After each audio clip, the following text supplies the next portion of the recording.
के पार मुक्ति है।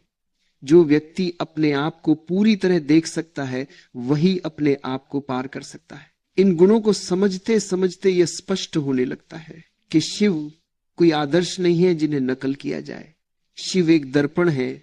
वे हमें दिखाते हैं कि हमारे भीतर क्या क्या छुपा हुआ है, और जो दिख गया वो आधा बदल गया। यहीं से भीतर की यात्रा और गहरी हो जाती है।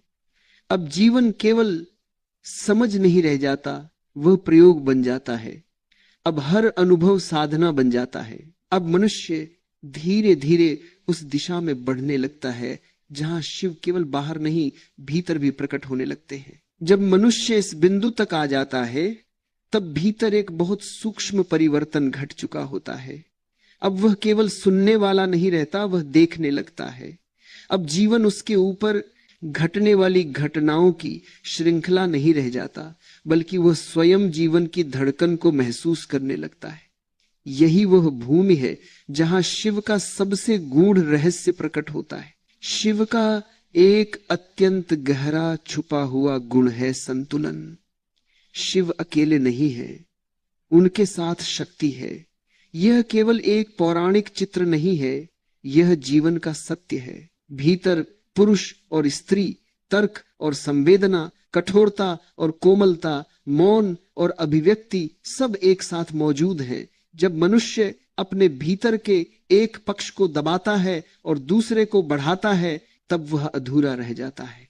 अधूरापन ही तनाव पैदा करता है। शिव का संदेश है पूर्णता। भीतर जो है उसे स्वीकार करना। क्रोध है तो उसे देखना, दबाना नहीं। प्रेम है तो उसमें खोना नहीं, जागरूक रहना। जब दोनों एक साथ चलने लगते हैं तब जीवन संघर्ष नहीं रह जाता, वह नृत्य बन जाता है। यही कारण है कि शिव नृत्य करते हुए भी स्थिर है। बाहर गति है, भीतर चलता है। यह नृत्य किसी मंच के लिए नहीं है, यह जीवन के बीच घटता है।